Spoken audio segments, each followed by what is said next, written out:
Good morning, everybody. Hope all is well with you today.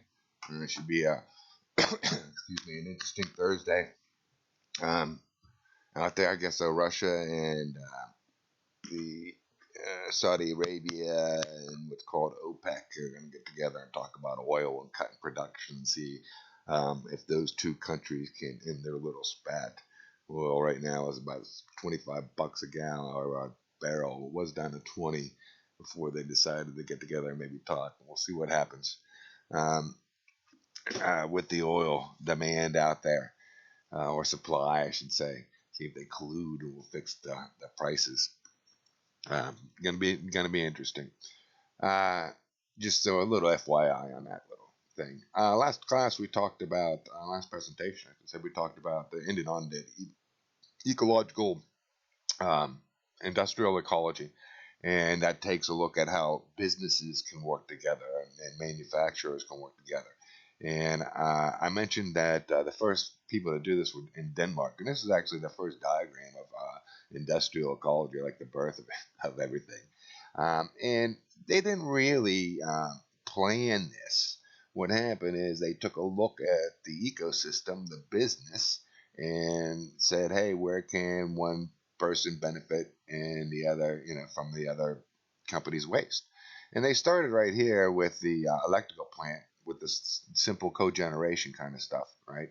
Sending the steam left over from the electrical plant to a nearby bio plant that makes a feed for the pigs and bio crops. Okay, living matter. Okay, and heat waste was also sent to a fish agriculture. All right, from the steam, so they could start a little fishery and do some aquaculture and grow some fine fish instead of ruining the fisheries or overfishing the fisheries because they couldn't fish there anyways.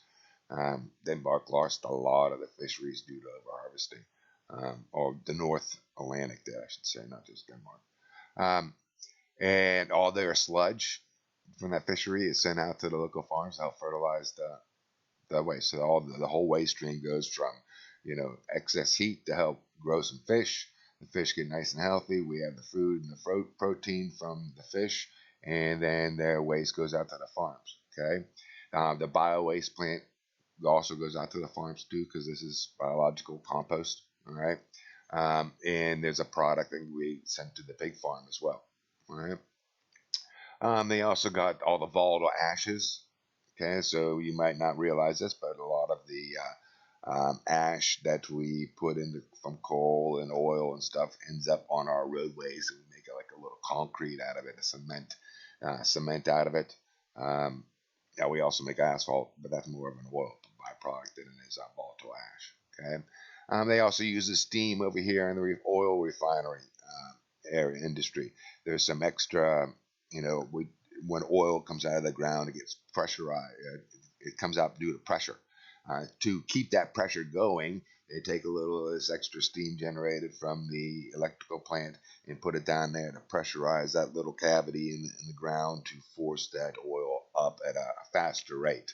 Okay, and then of course the oil takes the sulfur and they make sulfur products out of it for the marketplace, and the oil goes to the refinery for gasoline, right, or a plasterboard plant here. Okay, and the plasterboard also gets some gypsum that's in this volatile ash to make that plasterboard. So sludge goes out the road construction. It's all interwoven, and we are trying to implement this kind of type of design all over the place. All right, and even if you look at the last slide for the industrial ecology, this one's about a beer place. All right, so this is an example of a brewery that kind of hooks up everything. So they take the grain in for the beer and the farms, the water. All right, this goes out to the water treatment plant before. All right, and the spent grain was just hipped out, and some was sent for animal feed. Okay, now they got the wastewater that goes to the pigs, which gives us more waste, which goes into a methane digester. All right, so they're collecting that waste throughout the ecosystem, right, that big old organic waste, putting it into a methane digester, and they get that biogas just like they get off a landfill. Okay, And the leftovers, guess what? That's organic matter that just basically been composted, so they can take that and use that for fertilization for algae, for fish to be able to eat in the fish ponds. All right. So they've tried to um, uh, extenuate that throughput of all their waste product coming out, organic waste product. Okay. Then they got the spent grain, which is now, instead of going for just animal feed, they're actually making some bread out of it, and they were actually using the substrate to grow some mushrooms.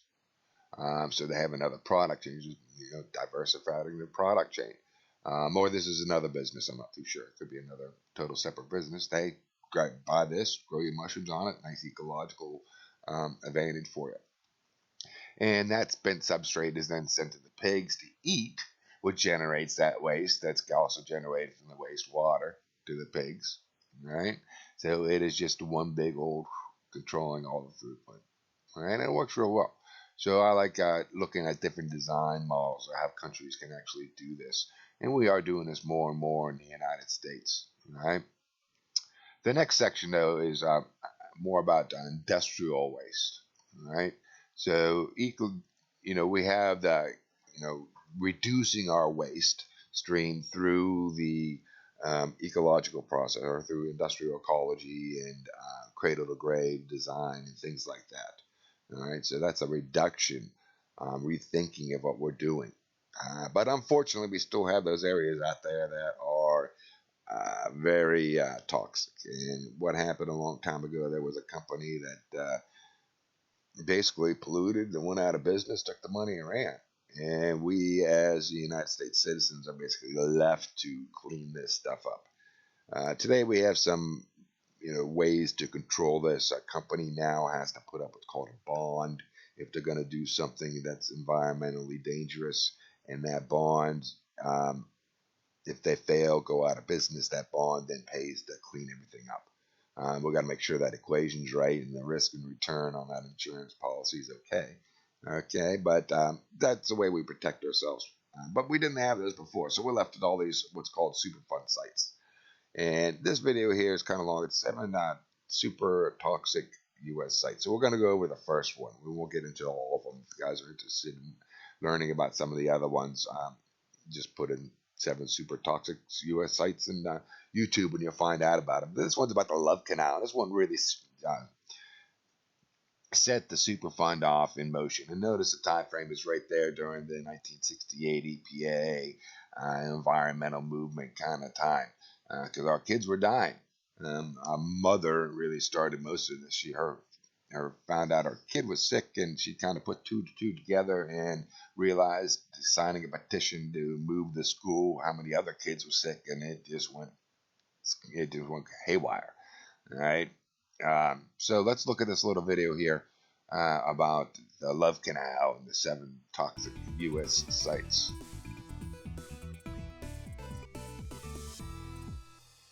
This is a beautiful and wonderful world, but there are some places that you probably don't want to visit. Some of them, called Superfund sites in the US, are contaminated with all kinds of toxic junk, which poses a threat to anything living nearby. The sites that require long-term cleanup are put on the Environmental Protection Agency's National Priority List, or NPL. Currently, there are over 1,000 of them. So here are 7 toxic sites that are or were being cleaned up by the Superfund program. Let's begin with the site that started it all, the Love Canal in Niagara Falls, New York. This was supposed to become a canal and provide hydroelectric power, but the project was abandoned and left a huge hole in the ground. In the mid-1900s, the Hooker Chemical Company used it to dump and bury containers of around 19,000 metric tons of mixed industrial chemicals. These were byproducts from things like dyes, perfumes, rubber, and resin production. All our which are not industrial good for waste. humans or the environment and are considered hazardous waste. By 1978, the chemicals had begun seeping up from the ground, and residents noticed that something smelled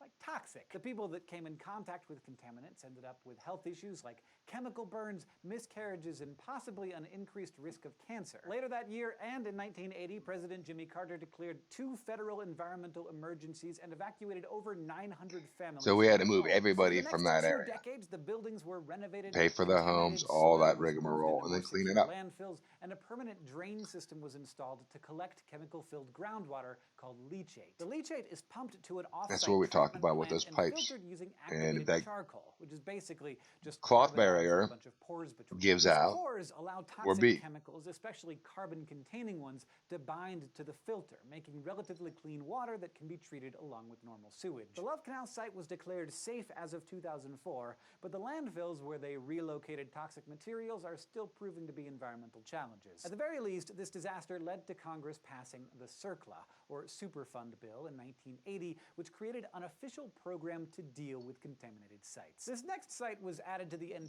All right, so that was the site that started it all, the Love Canal. And, they have always been out there. So there's special sites out there, and you need to remember that if it is on the Superfund site, that means that nobody else could clean it up, and we don't really know how to. All right, that's something that we're trying to figure out. And the local community is supposed to be responsible. It's supposed to start with the business, and then the local community is supposed to clean it up, and then the state's supposed to clean it up. And if it gets to the level of the Superfund site, to the EPA stepping in, you know that no one else, we need the power of society to help clean that spot up. We don't have the money or resources. No state or municipality or business can clean that site up. It's up to us, the United States citizens, to innovate and clean that up. But there's a lot of these out there, and you probably live close to a couple of them. And each one has a different toxin.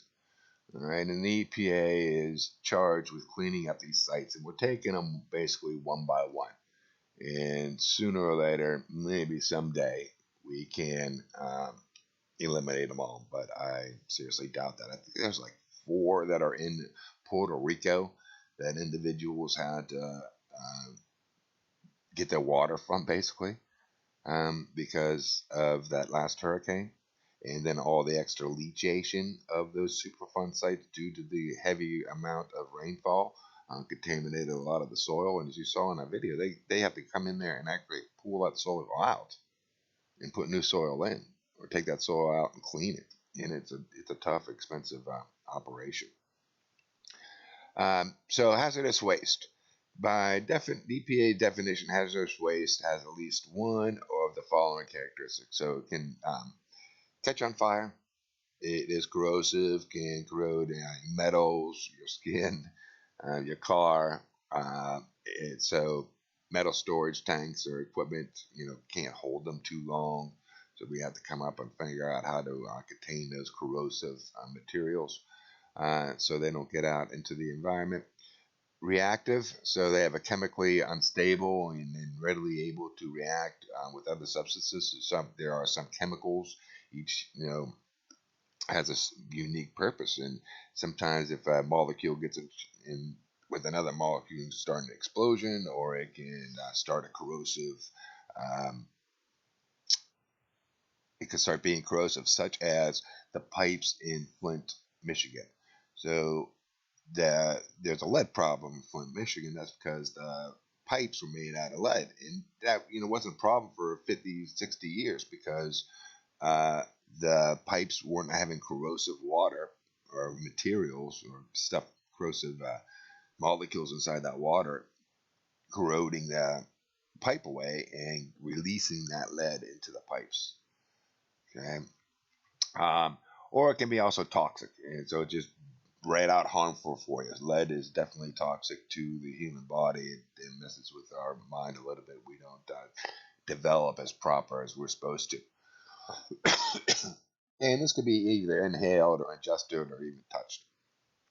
So industry produces most hazardous waste. So when we think about this, we think about big factories when it comes to big hazardous waste sites. Having said that, it's just because that stuff doesn't get out to us as humans or into our households. It has before when we put DDT, when we had DDT in paint. And people were actually painting their doors with DDT paint. Unbelievable. Okay? So industries produce most of these hazardous waste, but there are many forms of household waste. So there are paints, our batteries, our oils, our solvents, our cleaning agents, lubricants, pesticides, all these things that we use in our basements to do our household chores do have some toxicity levels to it. And it's a perfect example of non-point source pollution. The more people we have, the more those collect into the environment, and we have to take those contaminants out of the environment. But who's to blame? Um, Organic compounds and heavy metals are two hazards that we try to mitigate against. Okay, many synthetic organic compounds are toxins because they get absorbed through our skin and can act as mutants. So they can mutate our DNA. They're also carcinogenic, can cause cancer. Okay. Um, they are persistent, meaning that they don't break down easily. They're forever. They're, a new term out nowadays is called forever chemicals. You should do a little Google search on those chemicals that we're finding that are persistently throughout our food chain, in our soils, in our waters, in our air. These persistent forever chemicals just start staying around. They say that plastic is basically a forever chemical almost, right? Heavy metals are like lead, mercury, fat, solubles that just don't break down slowly. So eventually, maybe they will dissipate, but it just takes a long, long, long, long time for them to break down, and making them prone to bioaccumulation and biomagnifying. So what happens is we need to get these heavy metals out of our system. Okay, and they tend to collect into certain areas, and then all of a sudden we have this huge amount of lead sitting in front of us, and we don't know what to do with that. When we try to get the gold out, there's a lot of toxins in those soils, and they seem to accumulate through the mining process. We also have a problem today with what's called e-waste, and this is something that we need to really innovate our way out of, trying to recycle all these cell phones. I mean, this looks like the drawer of my kitchen. I must have like 5 or 6 different now. I got more than that. I know I got more than 5 or 6 phones. Okay, I had one of the first cell phones out there, baby. I was riding that wave way before the smartphones. But electronic e-waste includes obsolete computers, MP3 players, cell phones, all your electronic devices. There's gold in them there parts.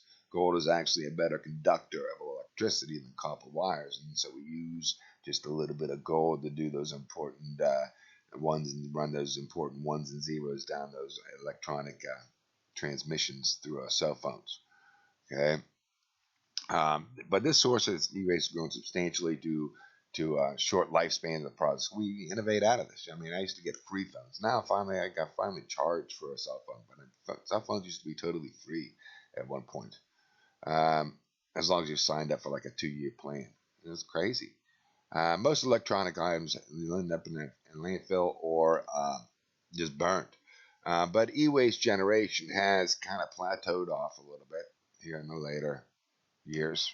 Okay. And e-waste recycling has started to increase. And I hope this will turn into a J curve someday. But it's very hard because each component, keyboard is different than the TV, and the TV is different than even your computer screen, and the cell phone's different than the laptop and the iPad. So there's a lot of different ways and a lot of different things you need. Gold, smaller bits that you can get out of these. It's just complicated to break it down to its very different components. But we're trying our best to do that. And I like to see this increase in e-waste recycling because there's gold in them there cell phones. Electronic, like I said, the rare, very rare, and valuable trace materials can be extracted and sold. So we just got to make the price right. So a typical cell phone contains about $1 worth of precious metals. So, and there's millions of billions of cell phones out there. So there's billions of dollars of precious metals out there too. As a demonstration of one of the 2010 Winter Olympics Games, producers of metal, partially from metals from recycled e-waste. So they made the metals out of the e-waste too, which is cool. I kind of like those kind of ideas. Promotes the that it can be done. All right. So there's several steps that proceed the disposal of hazardous waste. All right, and so we have what's called the Resource Conservation Recovery Act, which the EPA, the Environmental Protection Act, sets standards by which states manage hazardous waste. So the federal government creates that baseline, and then the states have to adhere to those baseline, and then decide how they want to reach those objectives. So hazardous waste must be tracked from cradle to grave today because of this. All right, but we define what hazardous waste is, and we did that before with the waste that can be ignited, or can be chemical reactor, corrosive, things like that. Right, those 5 things.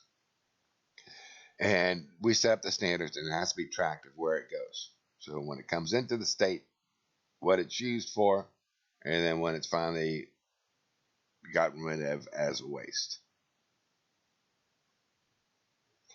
So facilities that generate, transport, and dispose of hazardous waste must report to the EPA. So this is a self-reporting thing. We don't really have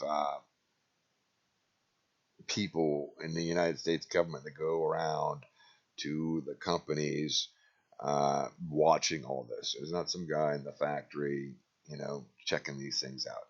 Yes, we might have some surprise inspections or something like that, some to keep some people honest, as something. But it's basically an honor system that these companies are reporting. But it's easy to catch because we can notice large spikes in atmospheric because we are monitoring the atmosphere and the areas in the water, so it's easy to catch, hopefully. Okay, but the companies have to self-report to the EPA and the type of amount of material generated, and its location and origin, and that's where where the environmental, like the companies like or the think tanks, or not, I shouldn't say think tank, the organizations like the Energy Administration, Information Administration, the EIA, gets its data. All right, and they put that out there. There's one for this too, so you can go around and see how much we are producing in lead waste, and copper waste, and things like that. Those statistics are open to you as a citizen as well. This creates so you can see that data.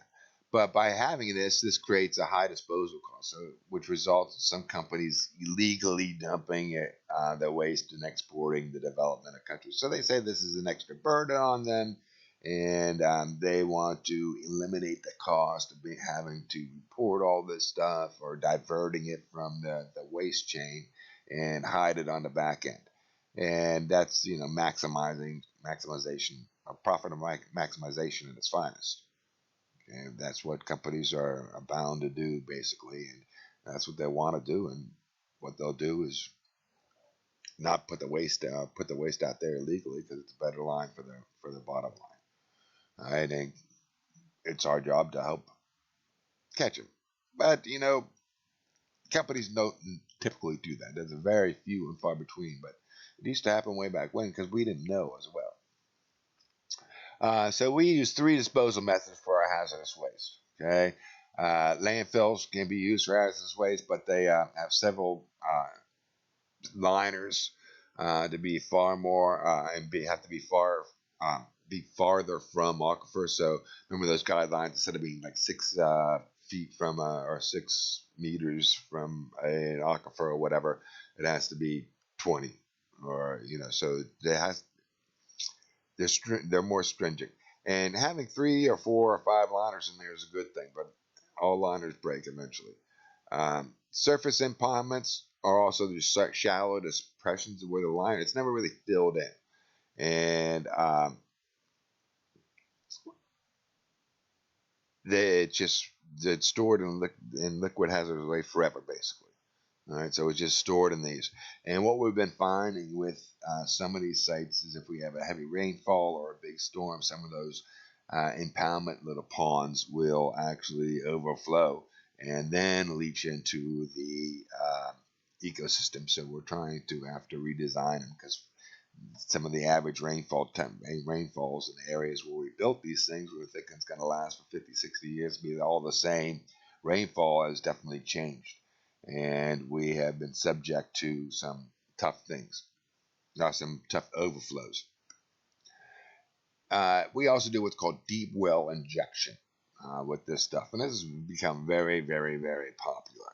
We kind of put it down on the ground and say, "Don't come back." Okay, and I'll take it from the fracking industry as well because we realize that there's some porous rock down here, and that porous rock sometimes can have natural gas and oil in it. Yeah, baby, that's why we frack it, right? But we also realize that we can take our contaminated water that we don't uh, can't reclaim. So some of that fracking fluid that we take out of the fracking wells is so contaminated, radioactive. Okay, radioactive, just the way it is. I mean, it's called radon. We have it all. It's a natural occurring thing, and that water comes out radioactive. We can't clean it out, and we take it and we put it down here in the ground. And we say, "Don't come back." Uh, just like in it when the Love Canal, where they said it percolated up into the water table, this stuff they say can do the same thing, I believe. Okay, just like happened in the Love Canal, that this stuff can eventually get up into the aquifer. All right, that's my humble opinion. Some people say no, it's too far down there, I can't. But uh, there's also things about some earthquakes that happen because we're way also down here in this porous rock. We have what's called tectonic plate movements in some places, like in Oklahoma, or have who do this a lot, are having some earthquakes. There's also some earthquakes that are happening in what's called Youngstown, Ohio, because we have these deep well injections. We take a lot of our fracking fluid here in Pennsylvania and go up to Ohio and do it because they have this kind of porous rock down underneath their bedrock. They don't have any natural gas, but they got the porous rock, and we're putting it down there. And they say that there's some added earthquake activity up there, but we'll have to watch that data as well. Containment sites are being cleaned up slowly. Contaminated sites, not containment sites. Contaminated sites are being cleaned up slowly. So we talked about that in the beginning about these what's called Superfund sites. And if this is a Superfund site, you know that no one else has the power to clean this up, but all of us as citizens. Socialism 101. That's what the government is there for, is to bail out these big businesses that went out of business and left us all this dirt, all this toxic soup. And that was called, it's basically called the Superfund, all right, or the Comprehensive Environmental Response Compensation and Liability Act. So we took all this money from the United States taxpayer and put it into this big pool. And we looked at all the different Superfunds or sites out there that needed cleaning up. And one by one, we're taking money out of that pool and putting those resources to that site, cleaning it up, trying to make sure that we can use it again. And then once that's done, we go to the next one, and everyone's on a priority list. Okay. Latter laws changed the EPA with cleaning up brownfields, land, and contained hazardous materials. So later we expanded the Superfund. We didn't make it exactly a Superfund, but the EPA now does what's called brownfield remediation. We take less hazardous places and try to remediate them, like an old factory, and make it into a restaurant. That's kind of like a or a brewery or something like that. It's kind of like a brownfield remediation plant, taking old places and cleaning them up and making them alive. And the mall out there in uh, Oakland area, I guess, we took the Mills, it's called. Okay, we took an old factory and made it into a big, huge plaza with this Dave and Buster's and movie theaters and restaurants and stuff like that. Lands that contain hazardous waste material too. So there's the bioremediation trying to clean up the land area. So these laws were passed after the toxic chemical was buried at the company of Love Canal. That was one that really started it off. But there was a lot more too that was going on. That was just one of the most popular because that school was placed. There was an elementary school that was placed, right next to all that stuff. And the kids were getting sick, and there was a bunch of birth defects and miscarriages and other health implications that were happening in that society. That we had to move everybody out of there. All right, bye bye Love Canal. The whole community shut down because of the people commuting, polluting. And there are some areas out there. There's a coal mine here in Pennsylvania that's been on fire for like 50 years, and that whole community had to move out too because no one could really live around that area. But when a Superfund site is identified, the scientists prioritize the site. All right, we got to make sure we get the worst of the worst out first. All right. Sometimes you go up or down that list. A site can get a little bit worse, and we'll have to step in, okay, and act on it a little bit sooner than another site.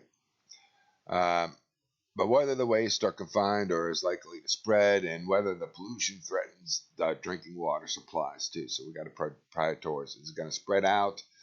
Is it kind of contained right now? There was one that was a gold mine in California that we were trying to. The leaking started happening, and the dam wasn't looking good. We were trying to restructure it so that we could protect it from not breaking, and it ended up breaking on us right in the middle and polluted this pristine creek. Um, but we had to move in and try to do something, and sometimes mistakes happen to make things worse. In 2017, there was about 1,336 Superfund sites that remained on the national priority list. Only about 939 have been cleaned up or otherwise deleted from the list. So it's a long process. Like I said, we are trying to innovate our ways out of this. This is something that if you're on a Superfund site list, you are at a level that is incomprehensible for all marketplaces. We have to work together to try to improve that whole thing. All right, so that's it for the Superfund sites and our managing the waste stream. So the next subject we'll be talking about will be designing the cities of the future, which is also one of my favorite topics there. All right, so I hope you guys enjoy and stay safe and stay confined there, please. Okay.